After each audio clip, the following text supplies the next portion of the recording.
Good morning student, मैं Chaudhary M memorial college of education 5 NRD Nirvana से कक्षा B.Ed सेकेंड ईयर सब्जेक्ट पर्यावरण शिक्षण टॉपिक पोषणीय विकास। इससे पहले की क्लास में हमने पोषणीय विकास के उद्देश्य, उसकी विशेषताएं और घटकों के ऊपर हमने चर्चा करी थी और अब हम इसके आवश्यकता और महत्व के बारे में पढ़ेंगे। पोषणीय विकास की आवश्यकता और महत्व।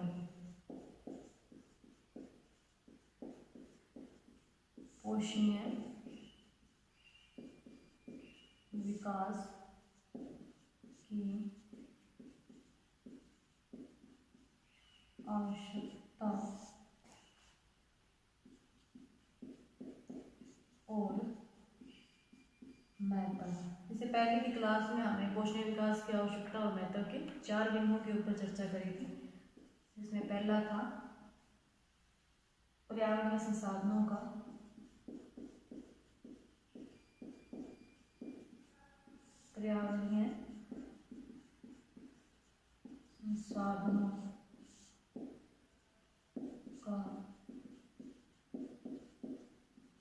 सर्वोत्तम उपयोग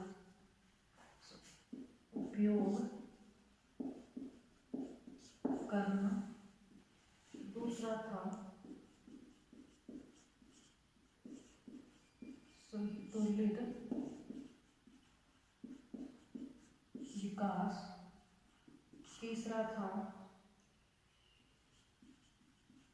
उच्च स्तरीय समझ। चौथा था मानवीय मूल्यों का विकास। मानवीय मूल्यों का विकास। इन 4 बिंदुओं पर हमने पहली क्लास में चर्चा कर ली थी। अब आता है इसमें 5वां पर्यावरणीय मूल्यों का विकास।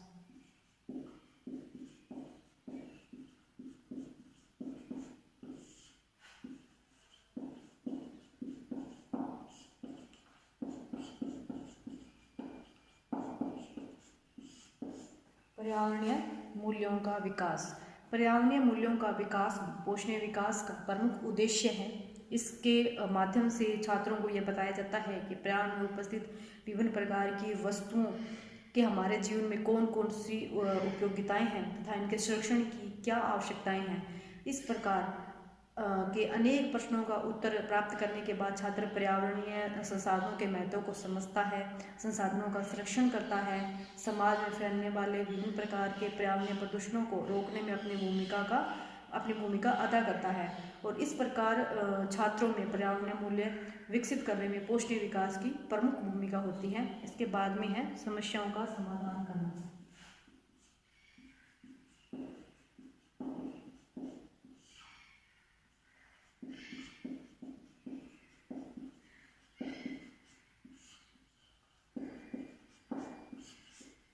समस्या का समाधान करना। सामान्य रूप से पर्यावरण से संबंधित विभिन्न प्रकार की समस्याओं का समाधान करने की योग्यता भी छात्रों में विकसित करना पोषणीय विकास का एक प्रमुख उद्देश्य है।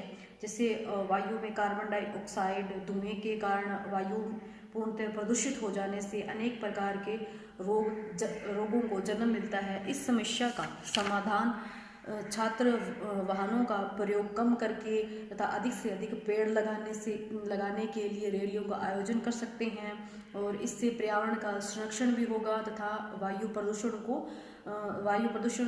की जो समस्या है उसका भी समाधान होगा। और इस प्रकार के अनेक कौशलों को विकास छात्रों में संभव होता है और जो कि पोषणीय विकास की देन माना जाता है। फिर आता है इसमें संतुलित विकास। संतुलित विकास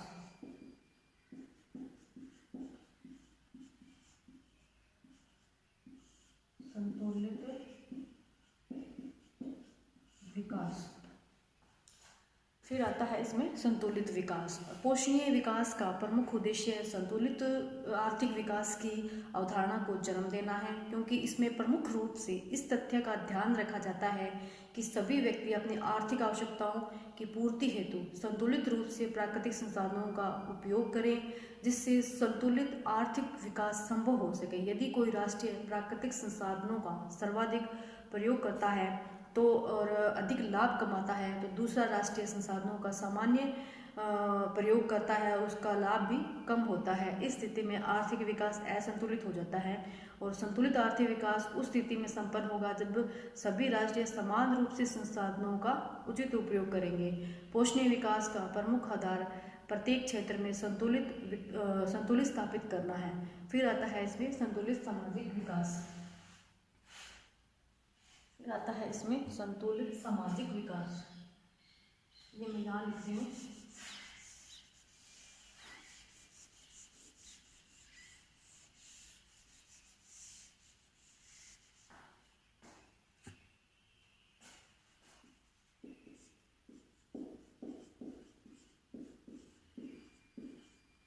संतुलित सामाजिक विकास।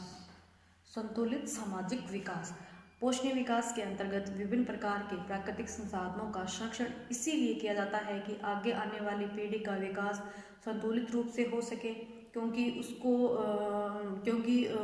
उसकी जो आवश्यकताओं की पूर्ति, जब प्रकृति में संसाधनों का भंडारण उपलब्ध होगा तो उसके विकास की प्रक्रिया पूर्व समय की भांति चलती रहेगी, और जिससे समाज का विकास संतुलित रूप से चलता रहेगा, क्योंकि प्रत्येक पीढ़ी द्वारा अपने आगे आने वाली पीढ़ी के लिए संसाधनों का संरक्षण किया जा सकेगा। और इससे यह सिद्ध होता है कि पोषणीय विकास का मूल उद्देश्य संतुलित सामाजिक विकास को ही माना जाता है। इसके बाद में इसमें आता है व्यापक सोच का विकास।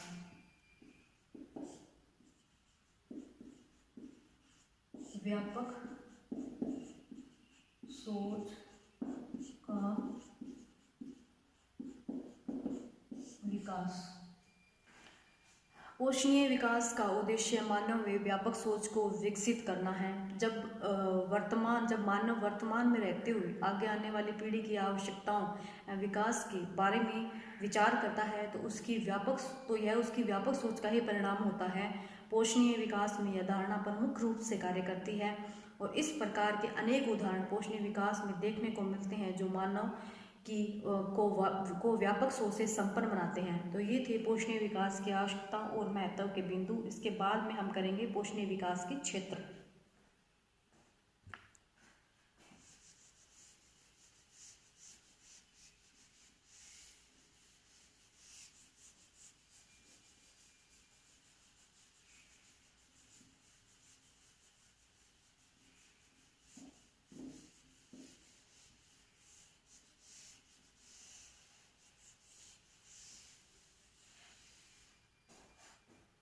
इसमें आगे आता है पोषणीय विकास के क्षेत्र।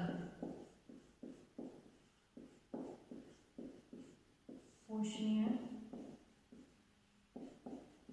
विकास के क्षेत्र, जिसमें पहला है आर्थिक क्षेत्र,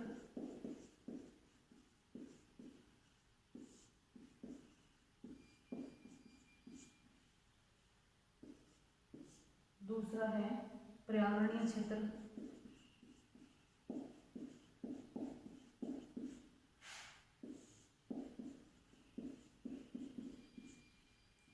तीसरा है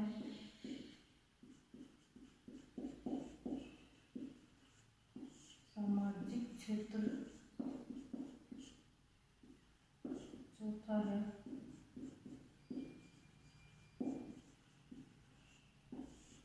सांस्कृतिक क्षेत्र, पांचवा है राजनीतिक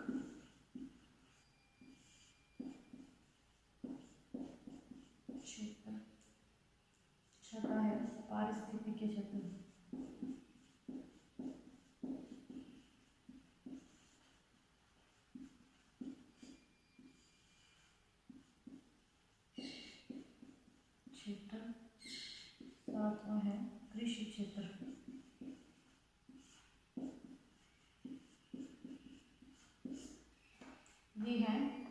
विकास के क्षेत्र, जिसमें पहला है आर्थिक क्षेत्र, पर्यावरणीय क्षेत्र, सामाजिक क्षेत्र, सांस्कृतिक क्षेत्र, राजनीतिक क्षेत्र, पारिस्थितिकीय क्षेत्र और कृषि क्षेत्र। अब हम इन क्षेत्रों के बारे में विस्तार से आगे पढ़ेंगे। इसमें पहला आता है आर्थिक क्षेत्र। आर्थिक क्षेत्र में पोषणीयता की सर्वाधिक आवश्यकता है। वर्तमान समय में प्रत्येक व्यक्ति या राष्ट्र अपने हित के लिए विभिन्न प्राकृतिक एवं मानव निर्मित संसाधनों पर एकाधिकार जमा कर बैठा है और वह अपने आप को ही सर्वाधिक धनवान बनाना चाहता है और इससे दूसरे देश या व्यक्तियों पर विपरीत प्रभाव पड़ता है। संपूर्ण वैश्विक समाज दो प्रकार की आर्थिक स्थिति में विभाजित होता है।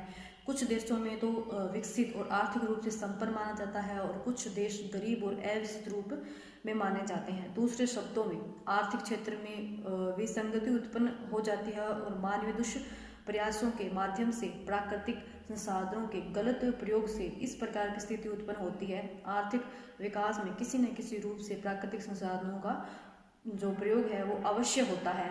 तो आर्थिक क्षेत्र में पोषणीय विकास के लिए जो कुछ उपाय करने चाहिए जिससे कि आर्थिक असमानता दूर करते हुए आर्थिक समानता की स्थिति उत्पन्न हो जाए। वो उपाय कौन कौन से हैं, जिसमें पहला आता है जो प्राकृतिक संसाधनों पर आधारित उद्योगों के लिए एक नीति का निर्माण किया जाए जिससे कि उसके प्रयोग और उससे प्राप्त होने वाले लाभों के बारे में विस्तार से चर्चा की जाए। दूसरा इसमें आता है जो क्षेत्र प्राकृतिक संसाधनों की दृष्टि से वंचित हैं उनके प्रति भी सहानुभूति का व्यवहार करते हुए प्राकृतिक संसाधनों से होने वाले लाभ उनमें शामिल करने का प्रयास किया जाए। और फिर इसमें तीसरा उपाय आता है प्राकृतिक संसाधनों की दृष्टि से संपन्न राष्ट्र या क्षेत्र के निवासियों का यह दायित्व बनता है कि उनको अधिक से अधिक लाभ कमाने के स्थान पर अधिक से अधिक मानव कल्याण के बारे में विचार करना चाहिए जिससे कि जो आर्थिक विसंगतियां हैं वो उत्पन्न न हों। और फिर इसमें चौथा जो उपाय है वो है प्राकृतिक संसाधनों पर आधारित उद्योग एवं उत्पादित सामग्री को वर्तमान समय में एक दूसरे देशों में सरलता से पहुंचाया जा सकता है। इसीलिए प्रत्येक देश या प्राकृतिक खनिज संसाधनों को सामान्य मूल्य पर एक दूसरे देशों में पहुंचाना चाहिए। और इसमें आगे उपाय आता है कि प्रत्येक राष्ट्र को यह तथ्य समझना चाहिए कि आर्थिक विसंगतियां और आर्थिक असमानताएं वैश्विक विकास एवं मानव कल्याण दोनों के लिए घातक है। इसीलिए संपूर्ण रूप से प्रत्येक व्यक्ति का यह दायित्व बनता है कि वह आर्थिक समानता के लिए कार्य करें। तो ये जो उपाय हैं इन उपायों के आधार पर पोषणीय विकास का विकास संभव हो सकता है और आर्थिक क्षेत्र में पोषणीयता की स्थिति लाने के लिए वैश्विक स्तर पर भी प्रयास किए जा रहे हैं और इसके लिए विकसित देशों द्वारा अविकसित देशों में आर्थिक विकास हेतु अनेक प्रयास किए जा रहे हैं। तो ये था पोषणीय विकास का आर्थिक क्षेत्र। अब हम करेंगे पोषणीय विकास का पर्यावरणीय क्षेत्र। पर्यावरणीय क्षेत्र को भी पोषणीय विकास का सबसे एक महत्वपूर्ण क्षेत्र माना जाता है। इस स्थिति में पर्यावरणीय मूल्यों का विकास पोषणीयता में वृद्धि करता है। सामान्य रूप से ये देखा जाता है कि मानव अपने स्वार्थों की पूर्ति हेतु प्राकृतिक संसाधनों का व्यापक रूप से दुरुपयोग करता है, जैसे अपने घर और भवन आदि निर्माण के लिए अवैध रूप से जंगलों को काटता है, परंतु एक पेड़ लगाने में उसका कोई योगदान नहीं होता है। इस प्रकार के अनेक ऐसे उदाहरण हैं जो पर्यावरणीय असंतुलन की स्थिति उत्पन्न करते हैं। इस स्थिति में पर्यावरणीय संसाधनों का सर्वोत्तम उपयोग एवं प्राकृतिक संसाधनों को सभी के हित में प्रयोग संभव बनाने के लिए पोषणीयता की आवश्यकता अनुभव की जाती है। पर्यावरणीय क्षेत्र में पोषणीयता का विकास सामान्य रूप से पर्यावरणीय संसाधनों की स्थिति समान रूप से प्रत्यक्ष प्रमाण उपलब्ध नहीं है। इसीलिए आवश्यक है कि पोषणीय विकास के माध्यम से प्राकृतिक संसाधनों का उपयोग सभी के हित के लिए किया जाए। जैसे तेल, पेट्रोलियम पदार्थ अरब देशों में पाए जाते हैं, तो उन देशों का ये दायित्व बनता है कि पेट्रोलियम पदार्थ सभी के लिए उपलब्ध हो सकें तथा वैश्विक समाज का दायित्व बनता है कि पेट्रोलियम पदार्थ का उपयोग आवश्यकता के अनुरूप ही करना चाहिए और इस प्रकार की स्थिति प्रत्येक संसाधन के प्रयोग के लिए आवश्यक रूप से की जानी चाहिए। और पर्यावरण के क्षेत्र में पोषणीय विकास के कुछ उपाय हैं जो हैं इसमें पहला है प्रत्येक व्यक्ति में पर्यावरणीय व्यवस्था के प्रति सकारात्मक दृष्टिकोण उत्पन्न करना चाहिए। जिससे वह पर्यावरणीय संसाधनों के संरक्षण एवं संवर्धन में अपनी महत्वपूर्ण भूमिका अदा कर सके। दूसरा इसमें आता है कि पर्यावरणीय संसाधनों पर व्यक्तिगत अधिकार समझने की भावना अपने मन में कभी भी नहीं लानी चाहिए और पर्यावरणीय संसाधनों पर संपूर्ण विश्व के नागरिकों का अधिकार है, इसीलिए इनका उपयोग सर्वजन हिताय एवं सर्वजन सुखाय के लिए किया जाना चाहिए। तीसरा इसमें उपाय आता है कि पर्यावरणीय संसाधनों का उपयोग करते समय यह ध्यान रखना चाहिए कि उनका जो भंडार है वो सीमित है, इसीलिए इसका प्रयोग इस प्रकार से किया जाए जिससे कि वर्तमान आवश्यकताओं की पूर्ति भी बनी रहे तथा भविष्य में इस संपदा की कमी न रहे, और इसके लिए प्राकृतिक संसाधनों के स्रोत खोजने के उपाय करने चाहिए जिससे भंडारण क्षमता में वृद्धि हो सके और व्यापक उपयोग हो सके।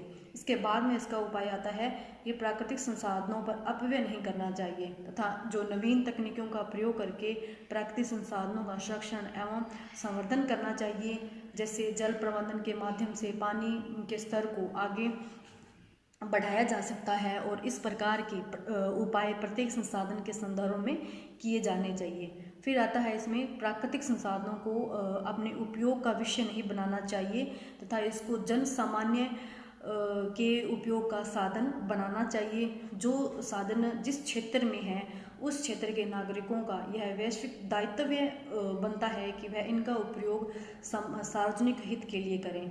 तो ये जो उपाय हैं ये पर्यावरणीय क्षेत्र में पोषणीय विकास की वृद्धि, इन उपायों से पर्यावरणीय क्षेत्र में पोषणीय विकास की वृद्धि की जा सकती है तथा संपूर्ण पर्यावरणीय संसाधनों का उपयोग मानव हित में किया जा सकता है और उसको आगे आने वाली पीढ़ी के लिए भी सुरक्षित रखा जाता है। आगे आता है इसमें सामाजिक क्षेत्र। सामाजिक क्षेत्र को भी पोषणीय विकास का प्रमुख क्षेत्र माना जाता है, क्योंकि प्रत्येक पर्यावरणीय संतुलन एवं आर्थिक असंतुलन का प्रभाव मानवीय समाज पर ही पड़ता है। पोषणीय विकास की अवधारणा भी मानव विकास की ही अवधारणा है, इसीलिए पोषणीय विकास का क्षेत्र सामाजिक व्यवस्था से पूर्णतः संबंधित है। समाज की मानसिकता एवं सोचशील पोषणीय विकास के क्षेत्र में अपना सकारात्मक या नकारात्मक प्रभाव प्रदर्शित करती है। यदि समाज में नागरिकों की सोच व्यापक एवं सकारात्मक है तो पोषणीय विकास की स्थिति श्रेष्ठ होगी, और इसके विपरीत यदि समाज में नागरिकों की सोच पर्यावरणीय मूल्यों के प्रति नकारात्मक होती है तो पोषणीय विकास की स्थिति है वो कमज़ोर हो जाती है। इसीलिए सामाजिक स्तर पर भी पोषणीय विकास के प्रमुख रूप से सामाजिक विकास है जो प्रमुख रूप से आवश्यक है। तो सामाजिक क्षेत्र में पोषणीय विकास को बढ़ाने के लिए क्या जो उपाय हैं वो हैं, इसमें पहला है कि सामाजिक व्यवस्था के अंतर्गत समाज में आर्थिक वितरण की समानता होनी चाहिए, जिससे संपूर्ण समाज में समानता की स्थिति उत्पन्न होगी और यह स्थिति मानवीय मूल्यों का विकास करने वाली होगा, जो कि पर्यावरणीय संसाधनों के संरक्षण एवं संवर्धन में भी वृद्धि कर सकेंगे। दूसरा इसमें उपाय होता है कि समाज में जातिगत एवं धर्मगत विभेद नहीं होने चाहिए। इस आधार पर सामाजिक विद्वेष की स्थिति उत्पन्न होती है, और सामाजिक विद्वेष की स्थिति में व्यक्ति स्वहित और जाति हित पर ध्यान देता है, और इससे मानव हित पीछे रह जाता है। मानव हित को समाज में सर्वोपरि स्थान देना चाहिए और सामाजिक व्यवस्था में सर्वजन हिताय सर्वजन सुखाय की भावना का समावेश होना चाहिए, जिससे समाज का प्रत्येक व्यक्ति पर्यावरणीय संसाधनों का प्रयोग करते समय स्वहित एवं सार्वजनिक हित के मध्य समन्वय स्थापित कर सकें तथा आगे आने वाली पीढ़ी को भी इससे लाभान्वित कर सकें। और इसमें चौथा उपाय आता है कि सामाजिक व्यवस्था में भौतिक विकास और आध्यात्मिक विकास के मध्य समन्वय होना चाहिए, जिससे व्यक्ति भौतिक विकास के साथ साथ आध्यात्मिक विचारों को भी स्वीकार कर सकेगा। तो ये थे सामाजिक क्षेत्र में पोषणीय विकास के उपाय। अब हम इसके आगे की क्लास में इनके आगे के बिंदुओं के ऊपर चर्चा करेंगे। आज के लिए बस इतना ही।